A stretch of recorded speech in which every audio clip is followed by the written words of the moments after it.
programa Outras Palavras, um oferecimento Sindiúti MG, Sindicato Único dos Trabalhadores em Educação de Minas Gerais. Olá, acompanhe agora as expectativas dos educadores e educadoras de Minas Gerais para o ano que se inicia. As principais lutas que vão mover a categoria em 2016. Como foi a luta da educação em 2015? As principais agendas da classe trabalhadora ao longo do ano. E de Brasília, as notícias da CNTE. 2016 se inicia com o renovar de pautas e lutas que precisam avançar para a classe trabalhadora. Na educação, por exemplo, são muitas as bandeiras em punho. Educação em debate.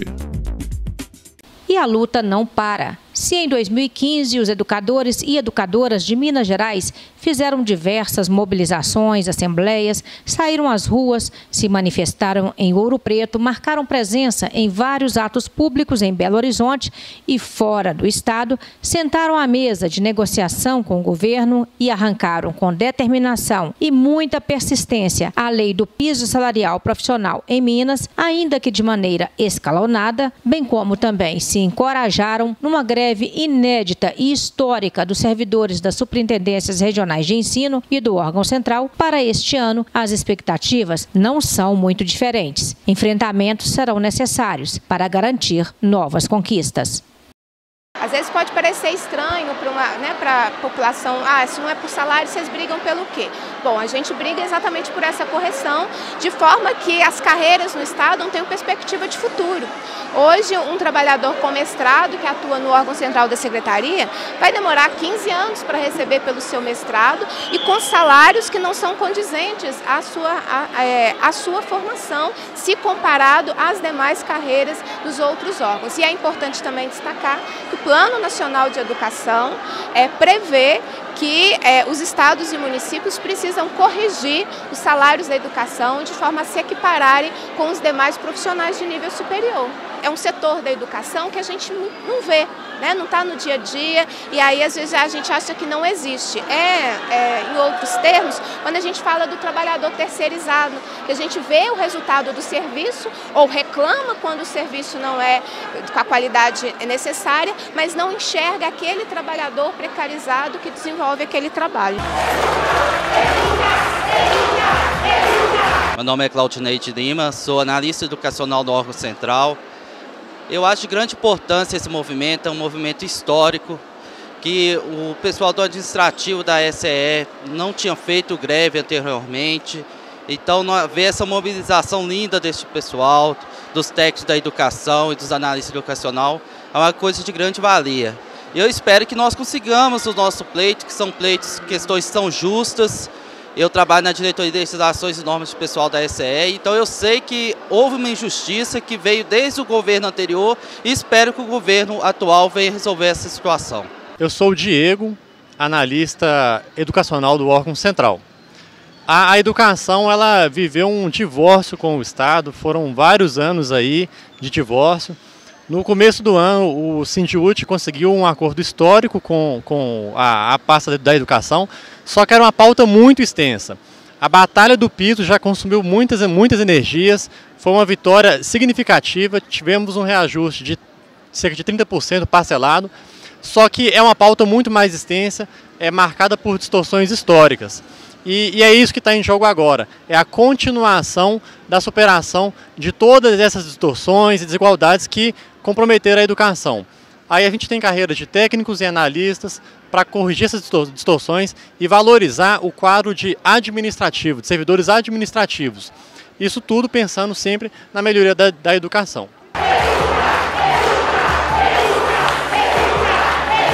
É importante primeiro lembrar que a educação foi jogada num caos na última década e que nós sempre deixamos claro para o governo que eram necessárias várias medidas para retomar a valorização da categoria. O primeiro acordo assinado no primeiro semestre foi muito importante, tratou da política de piso salarial e questões gerais de carreira, regras gerais de carreira, e a questão do piso contemplou as 8 carreiras, além dos aposentados. Isso foi uma vitória muito importante. Mas nós temos setores que são aqueles que trabalham nas superintendências regionais de ensino, que são 47, e no órgão central, aqui na cidade administrativa em Belo Horizonte, que amargaram, além dos péssimos salários, que nós vamos conseguir aí uma correção gradativa até 2018, tabelas salariais díspares, né? Nós temos situações de servidores que fazem funções semelhantes e que têm salários diferenciados. Nós não temos uma regra pela escolaridade, então profissionais de nível médio não têm o mesmo salário de outros de nível médio na mesma carreira. E se nós analisarmos o Estado, escolher a educação se transforma numa punição, porque essas pessoas que são responsáveis pela execução de políticas públicas no estado todo têm as piores remunerações. Se for um analista da CEPLAG, se for na Secretaria de Fazenda, tem salários 3, 4 vezes maiores. Então a luta é para corrigir isso. O que os educadores esperam? Quais são os anseios da categoria para esse ano? Profissão educador. Meu nome é Rafilda Fernandes Souza, eu sou da cidade de Almenara, nordeste de Minas Gerais, trabalho na superintendência, sou analista educacional. Quando eu entrei no estado há 19 anos, o analista ganhava 8 salários mínimos, hoje a gente não ganha nem 3 salários mínimos. Então foi uma defasagem muito grande e a gente tem só que dizer que estamos indignados e vamos continuar na luta. Meu nome é Mauro Balbino, trabalho na SRE de Manhuaçu. Sou técnico. Vemos que a educação no Brasil ela é deixada de lado, não é valorizada. E a partir dessa mudança de governo, né, governo dos trabalhadores, foi que nós acreditamos que poderíamos contar com uma resposta mais positiva desse governo. E, infelizmente, até o presente momento, isso não tem sido conquistado. Estamos numa luta tremenda para que esse direito do trabalhador seja exatamente conquistado. Meu nome é Selma Pereira, eu sou técnico da educação há 12 anos, trabalho na Superintendência Regional de Patos de Minas, no Alto Paranaíba. Temos uma defasagem nas nossas tabelas, tanto de nível 2º grau quanto de nível superior, que chega a mais de 2 salários mínimos, e nós estamos aqui pleiteando essa correção dessa distorção. Uma vez que a gente fez o concurso para ganhar 3,2 salários mínimos, hoje a gente não ganha 2, e também quem fez concurso para nível superior ganhava 5 salários mínimos, hoje eles não ganham 3. Então não dá mais para trabalhar com esse salário defasado. O salário mínimo já engoliu todo o nosso vencimento e nós estamos numa situação crítica. Nós queremos muito que o governo tenha uma sensibilidade e e queira fazer essas correções, né? Ele sabe que foi uma herança herdada, uma herança ruim, mas precisa ter vontade para ir corrigindo os problemas. No Momento CUT Minas, destaque para as principais mobilizações da classe trabalhadora ao longo de 2015. Momento CUT Minas. Foram muitos momentos em que a classe trabalhadora saiu às ruas para levantar a sua voz. Em defesa da Petrobras, da democracia, contra a retirada de seus direitos, para dizer não ao golpismo e fora Cunha. Outras Palavras acompanhou vários desses momentos, entre eles a criação da Frente Brasil Popular durante a Conferência Nacional Popular, que aconteceu em Belo Horizonte e contou com a presença de cerca de 2.000 delegados e delegadas. Na oportunidade, os participantes deste encontro saíram em defesa da democracia e por uma nova política econômica para o país. Para fazer frente a essa ofensiva dos capitalistas, que inclusive parte deles, sobretudo a classe média mais reacionária, fala até em derrubar o governo, é que a classe trabalhadora tem que reagir e preparar as suas propostas de alternativa para a crise. Então, por exemplo, a CUT, junto com os economistas lá em São Paulo, está preparando uma proposta de alternativas para a política econômica. Ou seja, nós reconhecemos que há uma crise no país, porém essa crise não se resolve cortando o gasto social. Essa crise se resolve com outras medidas de política econômica que nós temos que apresentar. E, além de apresentar para a sociedade qual é as nossas propostas de política econômica, a classe trabalhadora só tem uma arma nas suas mãos, com essa expressão, que é a mobilização de massas. Ou seja, nós temos que ir para a rua expressar a nossa força social e dizer para a sociedade o que nós queremos. É, então, a mobilização de rua que altera a correlação de forças. E, por último, se mesmo assim a burguesia, os que querem entregar o nosso petróleo para os americanos, os que querem aumentar a privatização, não entenderem o recado do que a classe trabalhadora quer, nós temos uma última arma na mão, que é a greve geral.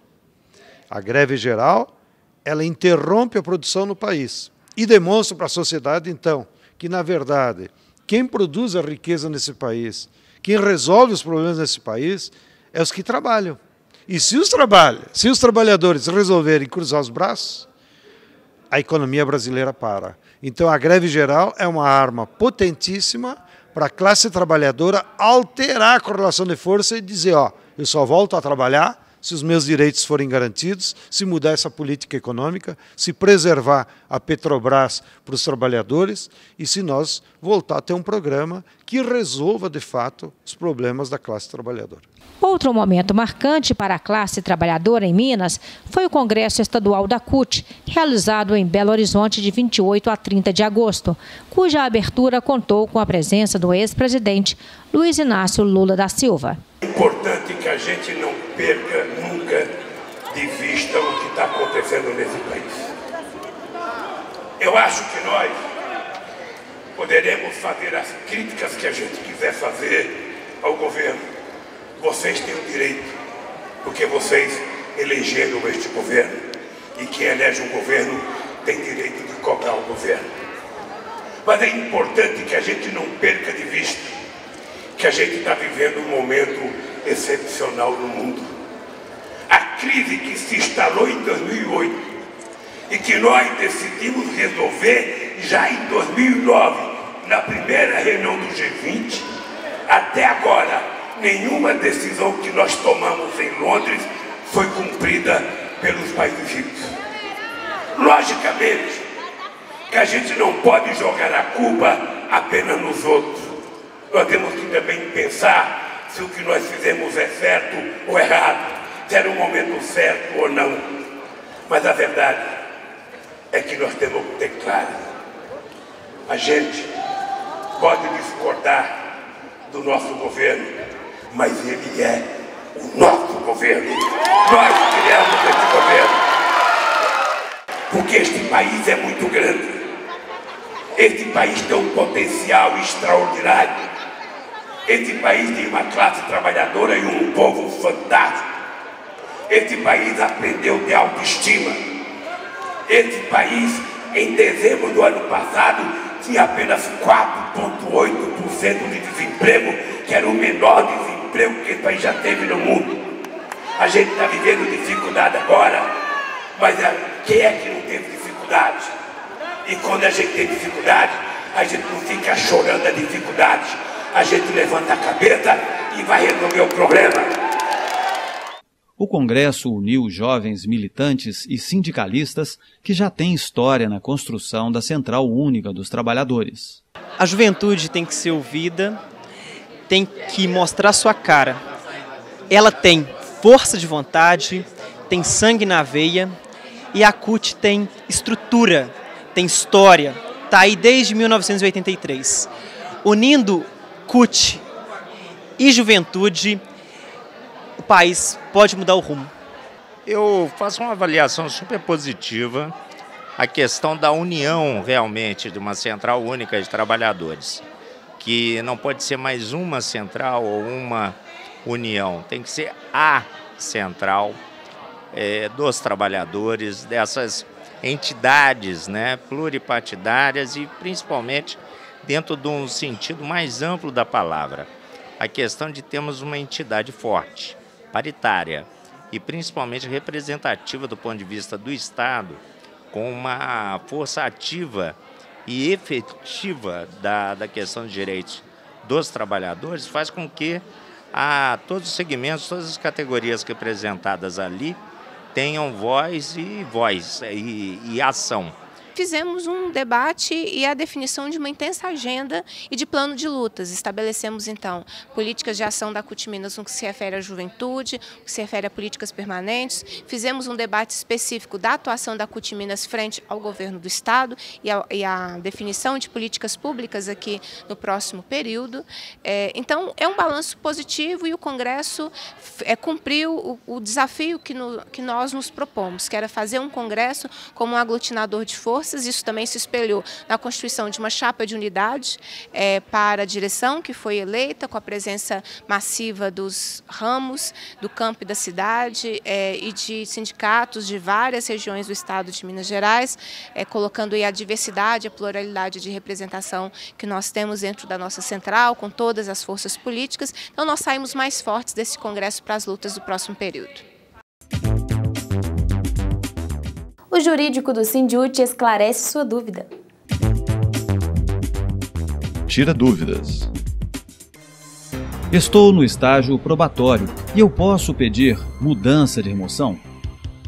Sim, a conclusão do estágio probatório deixou de ser exigência para pedido de mudança de remoção ou lotação a partir da redação do artigo 75 da Lei Estadual 21.693 do ano de 2015. Mais uma matéria especial em nosso quadro Atualidade.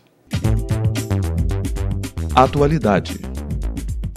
Aqui no estúdio o professor Paulo Henrique Santos Fonseca, que é diretor do Sindiúti e também coordenador do escritório regional do DIEESE. Tudo bem, Paulo? Tudo bem, O que é o DIEESE mesmo? Departamento Intersindical de Estudos Estatísticos e Socioeconômicos. É especializado em pesquisas, em estatísticas, e é por isso que foram convidados para desenvolver esse projeto no Sindiúti, né? Já tem uma expertise, toda uma experiência acumulada.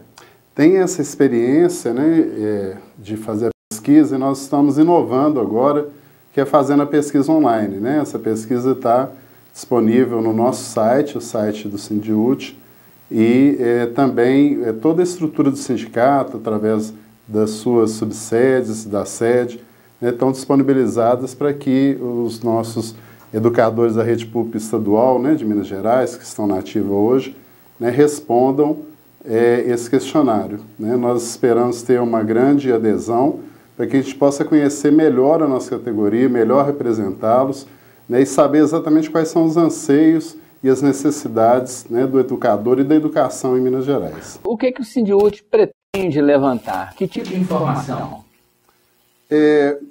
Queremos saber quais são, né, as dificuldades do educador, né, na escola, dentro de sala de aula. Então, é conhecer melhor a categoria, né, para poder estar somando, né, nessa luta dos educadores. Um tipo de pesquisa, identificando melhor o perfil do trabalhador em educação, ele traz um impacto positivo para esse público externo? Sim, eu vejo, sobretudo, né, os professores na escola são, né, um modelo, né, que os estudantes, né, têm a seguir, né, no aprendizado, e é importante que haja as condições, né, concretas para que ocorra esse aprendizado, né? Então isso é positivo para toda a sociedade. E também para que a gente chegue num resultado mais imediato, né, é importante a participação de toda a categoria, acessar o site, né, sindiutimg.org.br, responder a pesquisa, né, e isso vai estar colaborando também para a celeridade, né, dos resultados da nossa pesquisa. Então eu agradeço ao professor Paulo Henrique pelas informações, parabenizo por esse projeto. Não perca essa oportunidade, responda logo o questionário, acesse pela internet, para que o seu sindicato possa ter informações e elementos para aperfeiçoar, né, a sua atuação. Por que a CUT é contra a terceirização? A terceirização fragiliza a relação de trabalho do trabalhador com a empresa. Por quê? O trabalhador é contratado através de uma empresa terceira ou quarta, que em geral é uma empresa que não tem estrutura para garantir o cumprimento dos direitos, é contratado por salário menor do que aquele do trabalhador contratado diretamente, é submetido a jornada de trabalho maior, se expõe a condições de saúde e segurança mais complicadas, mais perigosas do que o trabalhador contratado diretamente. E aí, além de tudo, se perde a solidariedade de classe. A terceirização divide os trabalhadores de uma mesma empresa em várias empresas, em vários sindicatos, de uma forma a romper a necessária solidariedade coletiva, a luta coletiva por direitos e conquistas. Vamos a Brasília com as notícias da CNTE. Momento CNTE.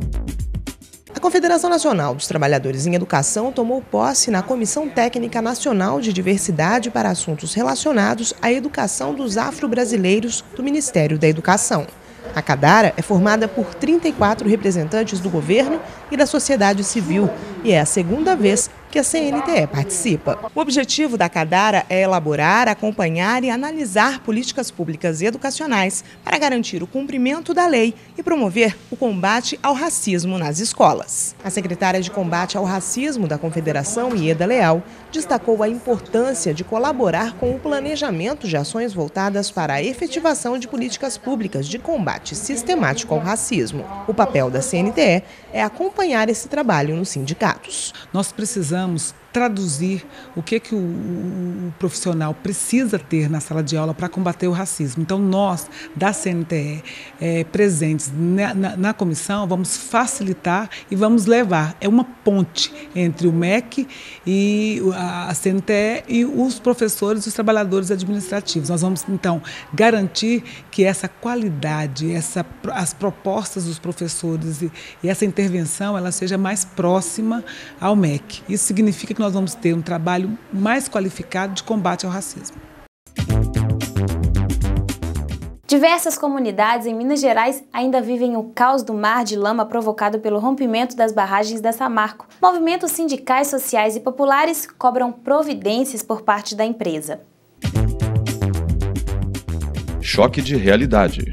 O programa Outras Palavras acompanhou com exclusividade o aulão público sobre licenciamento ambiental, desenvolvimentismo e violação dos direitos humanos, promovido pela Frente Terra e Autonomia em Belo Horizonte no último dia 19 de novembro. Acompanhe. Nós estamos com a professora Andréa Zuri, da UFMG. Ela é coordenadora do Grupo de Estudos de Temáticas Ambientais. Professora, no trabalho de vocês na academia, vocês têm um mapeamento dos conflitos ambientais em Minas. Mas esse desastre ocorrido agora com a mineradora em Mariana parece que está muito além desses conflitos que foram medidos até então. Na verdade, o conflito ali já existia. Trata-se de um conflito maior entre mineração, esse projeto de desenvolvimento e a forma como ele se apropria dos territórios das comunidades que já existem no local, né? A comunidade Bento Rodrigues não é a única, existem outras comunidades ali afetadas por esse empreendimento, né? Então, o conflito já existia na medida que a comunidade teve que conviver com essa obra, alguns tiveram que sair do seu espaço, do seu lugar de viver, para essa obra. A comunidade Bento Rodrigues vivia na insegurança, com problemas de abastecimento de água, com receios, né, sobre o risco ali de rompimento da barragem, tudo isso que não foi devidamente mensurado e avaliado pela empresa, né?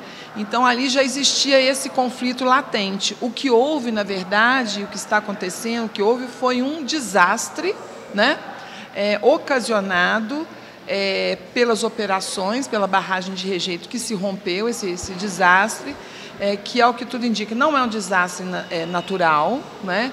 Há estudos que mostram, a literatura, inclusive internacional, que há 3 fatores combinados, inclusive, para o rompimento de uma barragem.